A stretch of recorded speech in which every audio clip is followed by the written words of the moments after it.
Good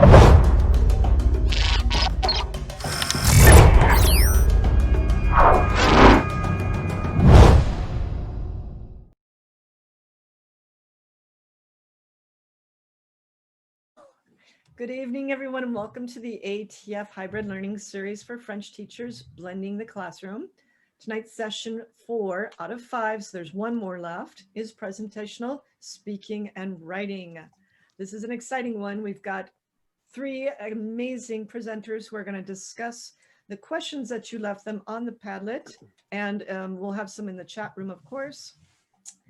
We had a Zoom, we've had 3 of our Zooms, all just with tons of people. We'll have the webinar and recording, chat, etc. up within about, I don't know, 3 or 4 days, depending on how crazy tomorrow is. If you didn't get this presentation, that means that you're not on our mailing list. So hopefully I've added you, but for right now, you'll be able to access this in the chat. From there, you're going to find the form to fill out for the participation certificate. So that's from the AATF, of course. That's in there now. Let's do like this. To receive the certificate, you must be in attendance tonight, and you're all here, so you'll be able to see that. Just click on this right here, and that will take you to the reflection. It's actually quite fast. It's a little reflection, and then within a week, hopefully, the AATF staff will get that out to you. If you have any problems, you can write them, AATF at frenchteachers.org. Okay, so if you don't need a participation certificate, please let us know. Okay, that's not a big deal for everybody. Where did you find us? Oh my goodness. Hopefully you were on the AATF website and you went under resources. Okay, and this is the webinars and professional development page. We have a whole fall news series. Those are different than ours. So just amazing amount of professional development available to our members. So you can look at those. There's more information. And if you want to register for the fall series, ours will be finishing up October 20th. Oh, get those dates right? That will be our reflections on success for the next steps. Each one of these modules has an individual link. Plus, you can go to the webinar playlist for the AATF and see all of the webinars. There's a few that we've remastered, so you won't see those deleted videos. But all the way back through March, when we started this, look at that, March, when we first found out that we were going to be changing our situations, right? So if you want to watch any of those on your own time, you'll find them on the AATF website. And there's the last one right there. We'll be putting that. You'll find that we put the presentations there as well.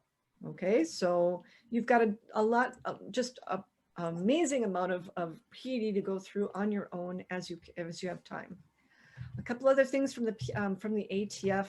You probably know this. We have thousands of organized, curated videos in playlists that are for all levels of teachers. So we've got them from K through 16. I want to know if there's somebody that needs some help with their program advocacy or their National French Week. We've got a whole set of those for you. Défis mondiaux. When you see that, it's not just the AP level, it's the theme. Okay. Vie contemporaine, we've got everyday life, ads, holidays, sports, activities, many, many beautiful videos. Education, because it's such a major topic. Clothing and rites of passage. Housing, chores, cities, and travel. Everyday food, again, all about nourriture. Afrique de l'Ouest francophone. A major amount of work goes into that. So if you have some ideas for videos, please share them with us and we'll put them in.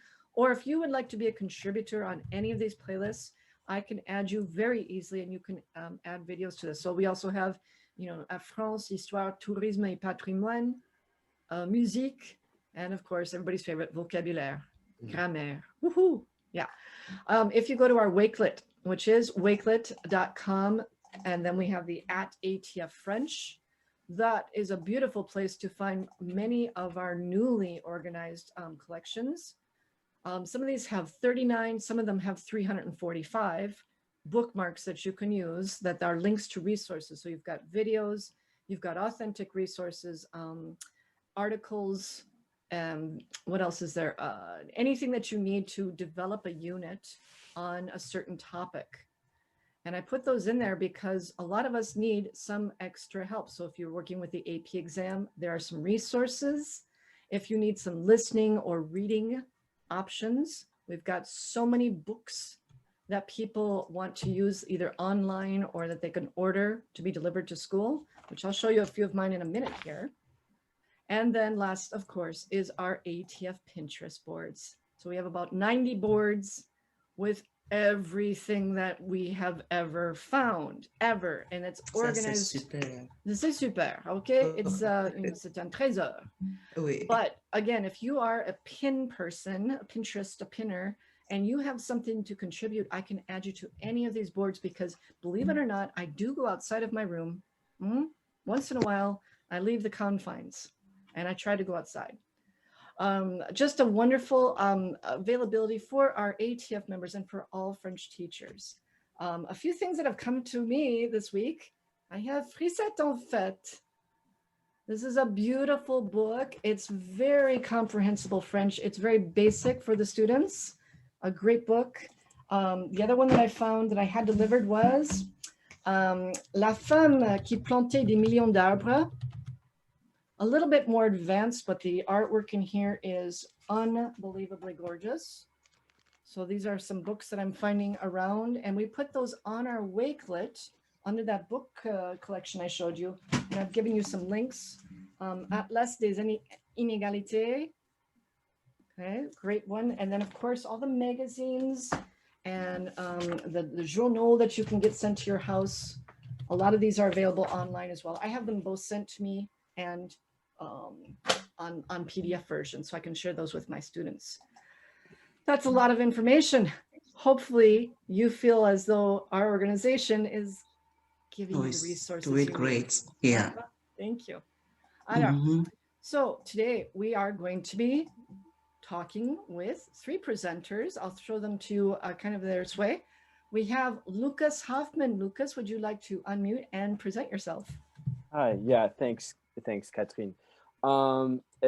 Thanks to Catherine and AATF for organizing this awesome series of webinars for French teachers. We're really lucky to have such a great community, and just talking with Catherine beforehand, I really got a sense of what a great community we're in as we're language teachers, and especially French teachers.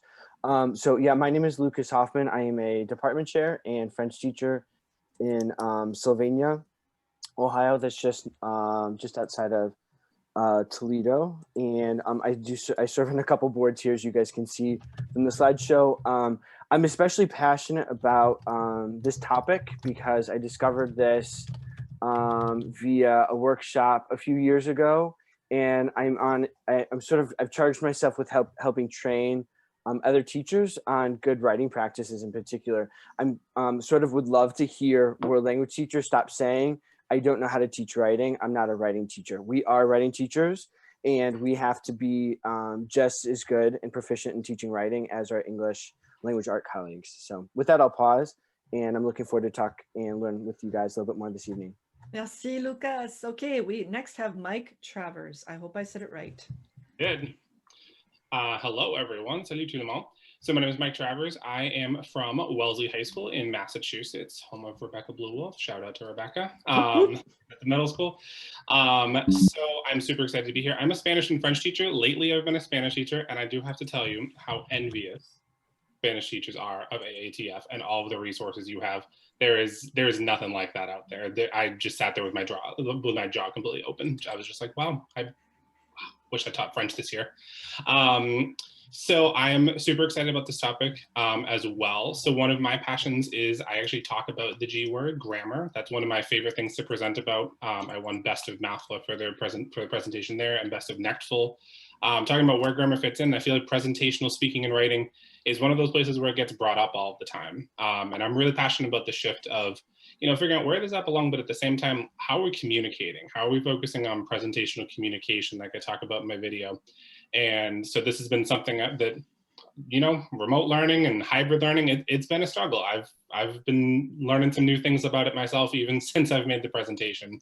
So I'm looking forward to talking about that with all of you tonight. And Lucas, just to go back to Lucas, you're going into hybrid, correct? You're going to be That starting it. Yeah, thanks. Key point. We're in our 5th week of school. We did 2 weeks of virtual, and then we're just in our 3rd week right now of hybrid. Yeah. Okay, thank you. And then Mike, what again was your context? Yeah, so we have been remote for the past 2 weeks, and on Thursday we start hybrid. So we're gonna try that out. I like that. That's a great. We're going to try it out. We're going to try it out. Okay, our third presenter is Michelle. Michelle, please introduce yourself. Salut tout le monde. So I'm Michelle Emery, and I'm the brand new president of AATF Vermont and Western Mass chapter. I'm in Manchester, Vermont, which is in the southern part of Vermont, right on the Massachusetts line, almost. Burton Academy, which is a private school that serves the public. So we're an independent school, but we are the public school because there is no public school. It's weird. It's a Vermont thing. We were supposed to be full in person because Vermont, and then decided to be hybrid, and I'm extremely thankful for that. So we're in our 4th week of hybrid. We also started late. And presentational, I love presentational and mode, and I think that I was really surprised how easily it actually lent itself to being on a platform like Zoom or Meet or something like that. I had to throw the kids online within 2 days. We had in-person school on Monday and started teaching remotely Thursday in March. And I had kids that were already preparing something, and we just threw it online. And I consider myself somewhat of a techie, and I've been overwhelmed. So I can only imagine what some other people are feeling, and it will be okay. Thank you for that. Thank you. Okay, so bienvenue à tous les présentateurs, présentatrices. We have a large group, so we're going to be just respectful of everybody's time, our different perspectives. You don't need your video, but we ask you to keep your microphone muted, and we can just, if you want to put in your screen name so we can identify you, that helps out a lot. Just in case you didn't see it, each of our presenters made a screencastify. I just use that word, a screen recording of their presentation. So you'll find those videos and their presentations in these different links. Normally we ask if you can watch these ahead of time and then ask the questions on the Padlet. So those are there for you. I'm going to stop real quick for a moment and introduce Susie Hennessy. Susie, would you like to introduce yourself? Sure. My name is Susie, and I am in Sacramento, California, where I teach French at an IB school. And I'm a longtime member of AATF, and just really grateful for all the wonderful colleagues that I've found in AATF. So happy to be here. Thank you so much.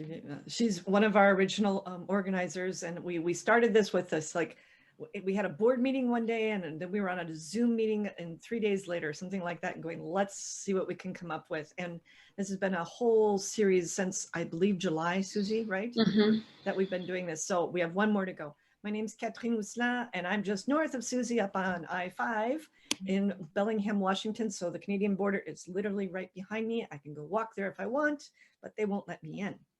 And I'm a French teacher, of course, 2 through AP. We are completely online. We will most likely will be for the whole year because it's Skagit County. If you say if it's Vermont, I say it's Skagit County. We have this situation. I do a lot of technology for the ATF, but also the social media manager, and I am a proficiency-based teacher. So we've got a lot of things to share today. The first thing we're going to do is put you into breakout rooms, and they're going to be just random. We would like you to share un petit bonheur, something that's been good. Okay, we're going to try and save the frustrations for later and just share something that even the smallest little happy thing, you can introduce yourself quickly, allow everybody to just give a little bit. And then we're going to ask you to do one more thing, and that is to go to our Padlet that is on the presentation. And I'll put the actual chat, the link to our Padlet, so that you can add questions for our presenters. And let's pull that up here. Where do I see it? Oh my goodness, you ever had that moment when you're teaching? Oh, here it is right there. So we've got questions for Mike, Lucas, and Michelle. And in your group, if one person can take 1 or 2 burning questions that you all have and throw that up there, And then after we're done, we'll come back and start our question and answer period. So this is going to go to everybody. Boom. And we're going to put you out in the rooms in just a moment here. If you can, oh, we have 74. That's amazing. Thank you for being here on a beautiful night. It is in the Pacific Northwest up north. We're going to put about 4 to 5 people in each group so that you have time to talk. Please join the room. En français, en anglais, amusez-vous bien et on se verra d'ici 10 minutes. D'accord? On est bien? OK. Allez, bon courage. You should have the invitation to join.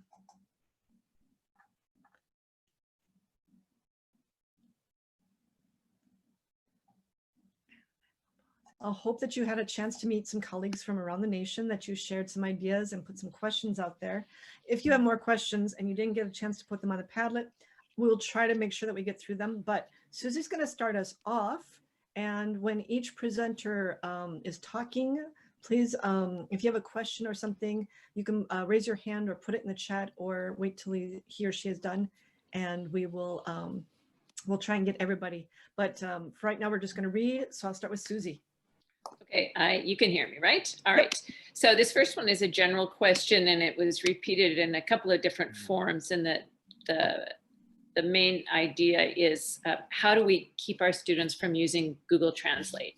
No matter how much scaffolding and support we give them, graphic organizers, all of the required input, and they still turn to Google Translate. So thoughts on that topic? So I can start us out if we're interested in Okay. that. So the first thing I feel like I need to say is that I don't think I have the answer that we're all looking for. I think I'd make a lot of money if I had the right answer of how we solved this problem. But I keep coming back to this idea with Google Translate. It reminds me of that Einstein that said the definition of insanity is doing the same thing over and over again and expecting different results. And I think back to when I first started teaching, and I used to say, don't use Google Translate. And then they would use it. And then the next year I'd say, don't use Google Translate, please. And then they'd still use it. And then I just thought if I just changed the way I said it every time, that it would do something. So this year with the whole remote and hybrid situation, I took a different approach to it. So I'm trying something out. I don't know if it's going to work or not, but I'm kind of excited to see what it could turn into. So what I had my students do this past week was we were in a remote session. We were on Zoom. We had our class, and I gave them 20 minutes to do an independent writing assignment. And I had them come back afterwards. And up to that point, we had never addressed Google Translate before. And I said to them, let's be real. I think we all know that it exists, right? I feel like it's foolish of me to say this tool doesn't exist. And at the same time, I know that I will occasionally use it. So we had a discussion about responsible usage. And we talked about, well, what are those times that you actually think it's okay to use this? And what are the times that you deem it's just totally not okay? Is it okay if you need a really specific single word? Like for me, I don't know much about farming. If I needed a word about farming, I would probably have to go to some either word reference or Google Translate. And I'm using those two words interchangeably. So what I had my students make this year was a Google Translate contract. And so we kind of co-constructed the rules where I said, what do you deem as acceptable? What do you deem as plagiarism? What do you deem as unacceptable? And so now when we're starting to do more presentational writing and speaking tasks, I remind them of that contract. And so what I'm hoping to be able to do is kind of hold them to that contract and say, when they break that contract, that brings us to a conversation where we can talk about, well, what happened, right? Maybe it was the task I was giving. Maybe you weren't helped out, like you didn't get enough help in this sort of thing. Or maybe it's just you need to revisit the contract, or maybe, down the road we have to face some sort of consequences with it. So I'm hoping to kind of see some different results with it this year. But that is how I've started my year. And I feel there's a good tone to it, and it sounds different in my classes so far than just saying, don't use it. Mm-hmm. Would anybody like to add to that? Any of our other presenters like to add to that? I could say something. Mhm. Emily, in normal times, when the kids were in school with us, I would make sure that they did any writing, that they did it with me in class. I mean, I was watching what they were using for reference materials and stuff. They could use a dictionary online or a hardback book on the table. You look puzzled. Can you find me? No. anyway, but now it's different because when they are in school physically, that's the time they should be really engaging with the teacher and be animated and speaking and all that. But the problem is I am remote, even though some of my kids are in school. So I'm still kind of, it's remote with them on conference, but I want to do all the speaking I can with them when I'm hearing them on my earphones. Whereas when they're at home and then they're doing their writing, and then it's back to the old version where I can't see what they're referring to, except when I read their materials and I can pick out, oh, I didn't know you knew subjunctive as a first year student. Well, what a, so it is a reverse thing again. It's not easy. Okay, thank you very much. There's a related question about writing, and this was directed for Lucas, the idea of writing as a process. And so what are your suggestions for streamlining the grading and regrading when students have multiple drafts? Lucas. Great question. So first of all, I've been taking notes. I have a lot to say on this. I'll speaking of streamlining, I'll streamline my answer. First of all, we don't have to grade everything, right? I think we need to give ourselves permission to take some grading off of our plate. I read research somewhere.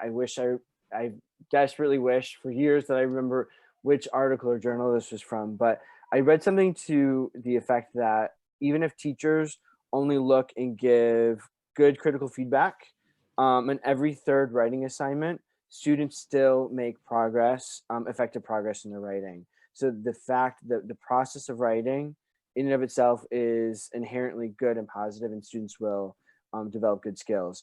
I could speak for 20 minutes on this question, so I'll keep this brief. I'll maybe speak to a couple points here.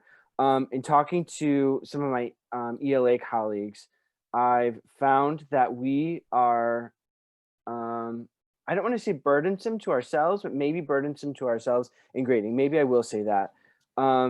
When I speak to my ELA colleagues, I find out that they're looking for maybe mechanics, or maybe they're looking at word choice, or maybe they're focusing on organization as a focus correction area. It's something I highlighted in my presentation. And here I am. Sometimes I feel crazy, like a world language teacher over here. And then they're asking me, well, how I grade? I'm like, well, I'm looking at word choice. I'm looking at mechanics. I'm looking at focus on form. I'm looking at content details, organization, impact, all these things. And they're like, wait, how do the kids know what to focus on? So it's gotten me thinking, why do we always focus on all these things? Why not hone in on one or two specific skills and say, you know what, we're going to focus on content right now, and we're going to focus on mechanics. And it gives the kids a narrower focus, and it also takes a lot of the other grading off our plate, and we can facilitate and grade a lot quicker that way. Maybe a second, I have again a lot I can say, but maybe I'll say is one more thing. Using students' classmates to help facilitate with the writing process, I think, is key. I mentioned a peer analysis in my presentation. I really encourage, even before the teacher looks at it, to encourage students to do peer analysis for two reasons. They see another student's writing sample to see kind of like, ooh, this is what we're capable of doing. This gives me some ideas. And then it also gives that student, the writer, opportunity for feedback to make positive change in their own writing before I glance at it for the first time. So that way, hopefully it's an even better product before I have the chance to give them feedback. Thank you. Okay, a question for Michelle regarding recording presentations in Zoom, a little bit about the mechanics of how this works. Michelle?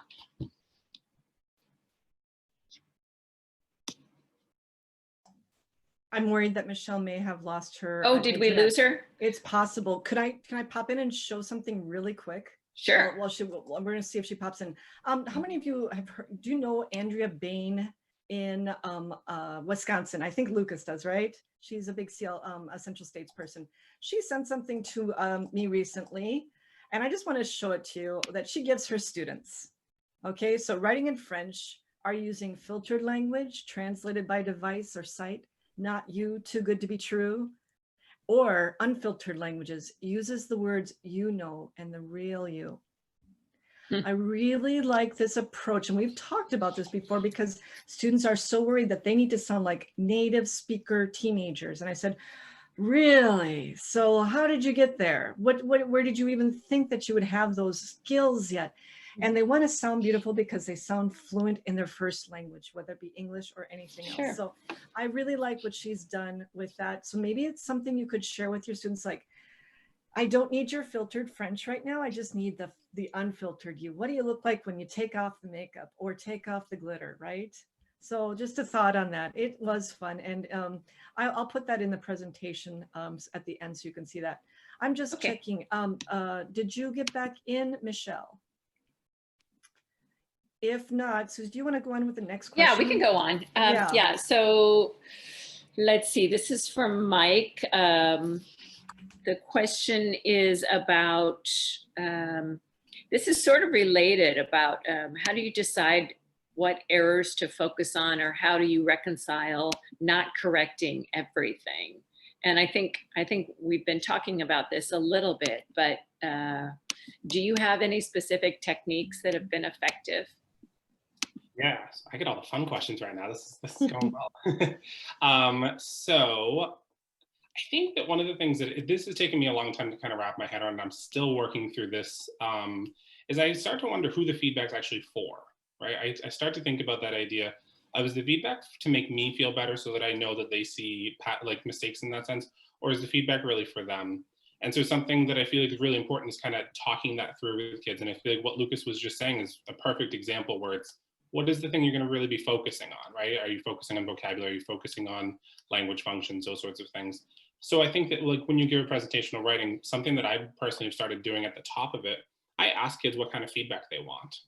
And I think that that kind of helps them kind of buy into the process. I'll say, do you want major errors fixed? Do you want all errors fixed? Because I know, like, me as a student, I wanted every error fixed. I get that. But I also know that maybe the kid sitting next to me probably would be super intimidated to see every mistake fixed, right? And so I'll ask them, you know, is there a certain kind? Do you want me to only look at your vocabulary? Do you want me to only look at your text type, right? And so I feel like that has helped me a lot in terms of grappling with what kind of errors do I actually want to fix? And then also thinking about my targeted structures, right? Are there patterns of error, those sorts of things, looking for patterns instead of like one time that you forgot the accent on that, or. Okay, thank you. I wanted to interject something that I just thought of.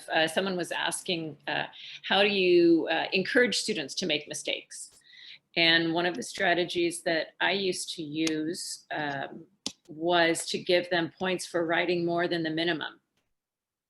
If you know, I want 50, 75 words. If you go beyond that, that additional writing is only going to help your grade. It can't hurt you. And so I think that can encourage students to just to stretch themselves a little bit. Yeah. We do have Michelle back. I'm going to say one more thing. You know, I work with my students on how do you add detail. So when they're trying to move up from novice high to intermediate low, when they add on that reason, parce que c'est, or if they give two adjectives, I say, if you're really wanting to level up. So if you've heard of Meredith White, she is in Georgia. She's a great Spanish teacher, but a real good advocate for all teachers. She talks about leveling up and what students can do to, they don't have to write at a higher level. They need to add more details. So that's another way to think about it too. Like, what else can you tell me about that? What's our question for Michelle? Michelle, are you back? Michelle, we're glad that you're back. Could you talk to us a little bit about the mechanics of recording presentations in Zoom, how that works, and what happens when you've got kids that are remote and kids in the classroom? Okay, I think, sorry, I was just playing with I just installed this on my phone so I could be here, and it's, I've just been fighting with technology here. So I think I heard the question. Are you referring to the question that's on the Padlet? Yes. The question that was, okay, I've got the Padlet on the computer here. It was, okay. If you could just tell us a little bit, walk us through the process of recording presentations on Zoom and how that looks when students are in the classroom and at home at the same time. Well, I haven't tried recording it yet in my hybrid situation here. When I recorded, it was when I was full remote in the spring. And so that's a lot easier, obviously, because if everybody's full remote, then it's like we're right now, we're recording this presentation. And what was nice is the kids, it's a little different situation because the kids, instead of being in front of the class, you know, and having the stress of, you know, eyes on them and their eyes on the audience, they're just sitting at their computer looking at the screen. The teacher is projecting the slides, and that's full screen. And so what you're recording is their voice giving their presentation, which I found made it easier for me because then when I was listening, I could just concentrate on what they were saying. And for hybrid, I've been thinking through how I would do this. And I think that I'm in a very fortunate situation. I have a school where they've installed big polycams in every room with wide angle lenses that record the entire classroom. They can see the entire classroom, and I can point those at the board if I want to, or have somebody present as though they were presenting. And so I could record that whole session, and there would be a screen with each person in the room presenting as well. So you just hit record, and then you go kid, go through the slides. There was a question about adding slides too, and how to, and the slides getting moved around. And and I use Google Slides. I don't use any other program. And so with Google Slides, if somebody's slide gets out of order, I can fix it and I can see who moved it. And so you just have to remember to check right before the presentation that everything is where it's supposed to be, because kids forget and they'll change the formatting and they think it's only their slide and they change the formatting on the whole thing. And then that moves other people's stuff. And so you just have to make sure that you check it right before the class period and make sure everything's set up and that all the slides are in the right order. Okay, and just to follow up, since we're talking about presentational speaking, what sort of tips do you give students to help them present effectively and maybe not be reading off of a script? Well, I tell them, obviously we can't tell in this virtual, we can't tell. Normally I tell them, I give them extra credit if they've memorized, if they're using no notes. And otherwise I say you can use cards that have like, a few words on them, but they can't have everything, every single word you say written out. Well, so we can't tell in the virtual world, although we can really, because you can tell when you hear somebody that they're prepared. Because the reality is when we're giving a presentation like this, you have to know your material. And if you don't, just like we're doing right now, if we don't know our material, then we're going to be and we're going to speak in a broken way. If you know your material, then your delivery is smooth, your pronunciation is correct. So I just tell the kids that that's what I'm looking for, is I'm looking for fluidity and preparedness. And I think that even if they have a full script and they've decided that they're going to write out every single word, you still look for that fluidity and the knowledge. And it comes through. And honestly, I've let that go. I think that sometimes we hold really tightly, whether it's Google Translate or it's not having notes in front of you or whatever, we hold really tightly to those things. And one thing that this whole thing has taught me is to just let it go. Yes. Okay, a very interesting question has come up in the general questions on the Padlet, and I'm not sure who would like to tackle this first, but do you have ideas for successful ways of keeping assessments equitable for students who might be face-to-face or virtual or quarantining? That's a big question.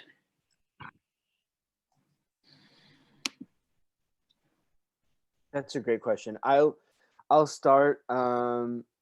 This is sort of a non-answer answer, but this is kind of what I'm imagining. As we are just hitting midterm in our school district, I'm considering what assessments are going to look like, since I will have students face-to-face on different days of the week. I'm concerned about test security. I don't obviously want to give students one set of students attest at school and one attest at home. So I'm trying to be mindful of what that's going to look like. I do plan to test at school in a face-to-face environment because I know and can assume that many of my students will not have the most effective testing environment at home. Plus, we also can't account for that testing security.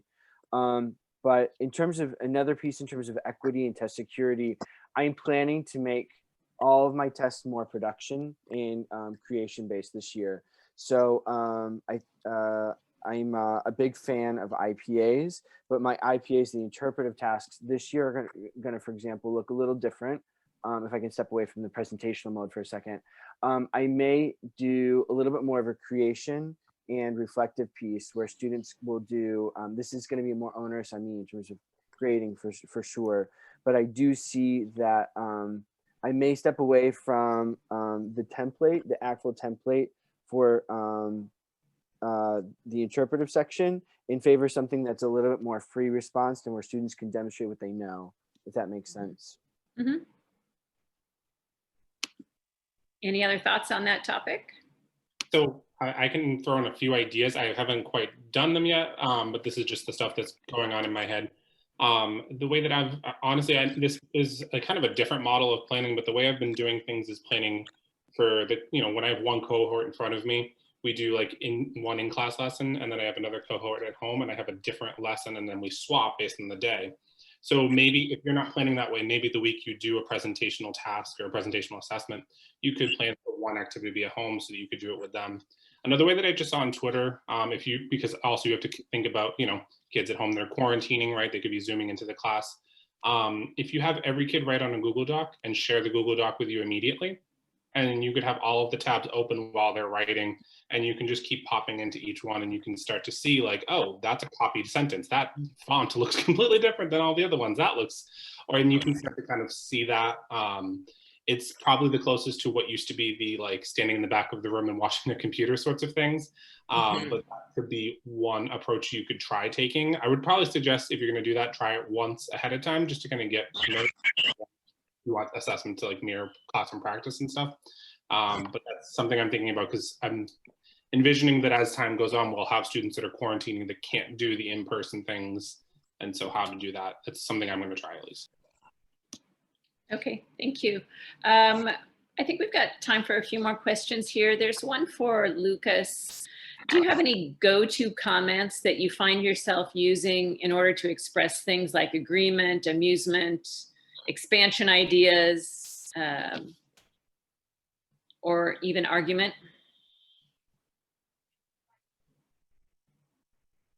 Excuse me, sorry, I was muted. Who had that on their bingo card? I stole, and I wish I knew who to give credit for to this. There was a word wall. I think that was created in Spanish, and maybe one of our French colleagues translated it, or maybe I translated it. I'm going to leave this resource in the link here. It's a word wall of expressions of praise, agreement, disbelief. And so I use some of those as like, you can use those as like starters. And then along with that, I love to follow up student presentations to get more, to get back at what Catherine was saying, to get more details. So ask follow-up questions and try to help extend the kids' thinking to get them speaking. I might circle or try to, with good questioning, try to get the kids to express even more than they may have in the presentation. Hey, Lucas. Mhm. Hey, that's Hey, that okay. I was about to say, was this Catherine by any chance? I'm so excited that you're using it. Thank you. Yes. Thank you. Okay. I almost credited you, but then I was not sure. So no, that was Amy Lenord that started it down in Okay. Texas, and Okay. Amy is amazing. Please, if you know Amy, send your best thoughts out for her right now.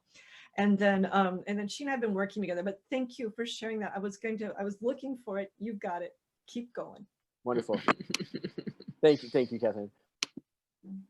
Okay. Another question from Michelle. When students are giving presentations, how much time do you estimate? How do you know how much time to devote to student presentations? I usually give them, I mean, it's really hard to tell because it depends on the level and the type of presentation, but I generally tell them to not go over a certain amount of time. If they include everything that they're supposed to include, then generally I just worry about them going too long. So I'll say, please don't go over 2 minutes. Please don't go over 1 minute even. I try and keep presentations short because they're very stressful for the kids. And that way they're concise. And I tell them not to put a lot of text. I meant to say this earlier. I tell them not to put a lot of text on their slides because then they have a tendency to just put full sentences and read off their slides. Mhm. And tell them to put incomplete sentences or just label things that we won't recognize from listening, like names of places and names of monuments, names of people. But I don't really, there's not like a set limit of time for any, like it depends on the presentation. So I'm sorry that's vague. Okay. Maybe we have time for one more question, and this came up for a couple of the presenters, and it's about rubrics. What kind of rubrics do you use, and how extensive are they? Lucas, would you mind addressing that? Yeah, I'll be happy to. I'm going to leave in the chat a couple rubrics. The first one is from the Ohio Department of Education. There are 2 sets of rubrics in here. There are performance rubrics, and then there are proficiency rubrics. So I won't get into the difference, of course, between those. That is a whole other session. But I do find that the performance rubrics are quite good because they were speaking to some of the categories that I mentioned a few minutes ago. What I do miss, I loved Laura Taylor's rubrics when her wiki spaces was up. I loved how it would get into much more granular information in that there was a rubric for like novice low, or that would be silly. Why would there be a rubric for novice low? That'd be boring. But there'd be a rubric for like novice high, intermediate low, intermediate mid. And I felt like by that tailored level, I was really able to help the kids move the needle because the rubrics were fine-tuned.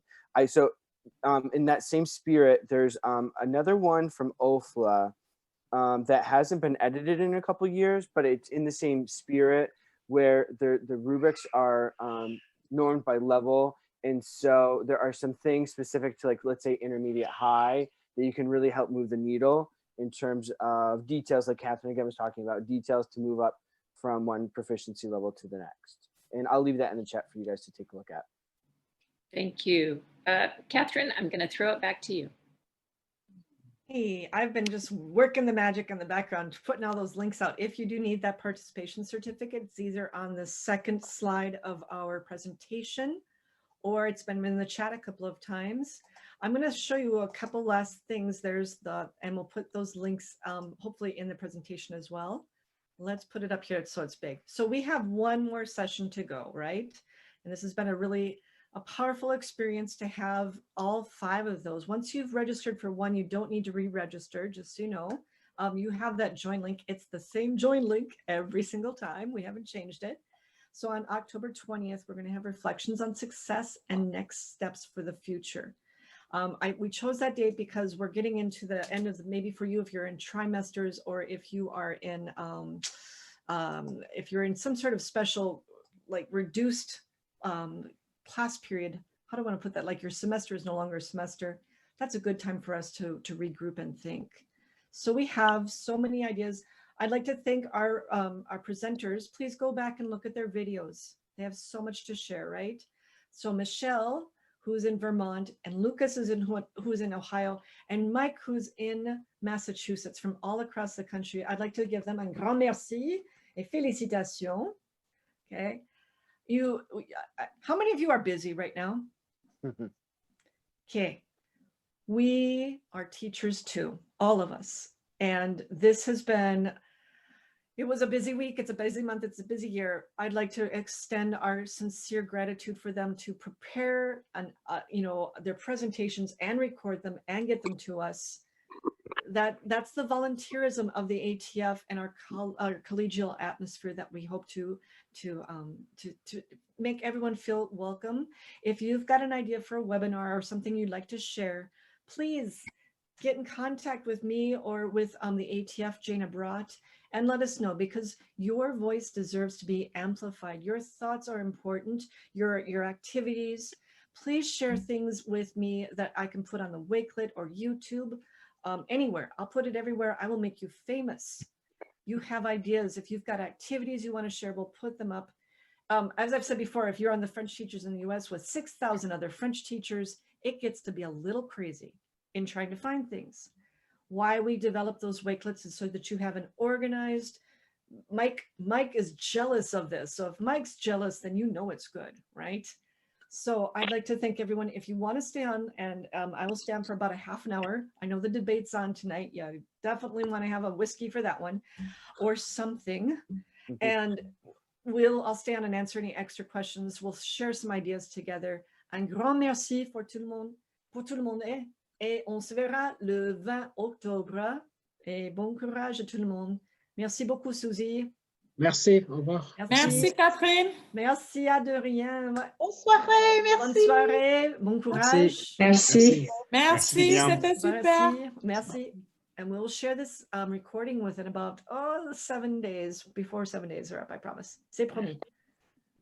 Au revoir. Au revoir, merci, bon courage. Merci, Hélène. I see some people that come back. On voit des alors. So I'm going to hit stop on the recording. And that way, yes,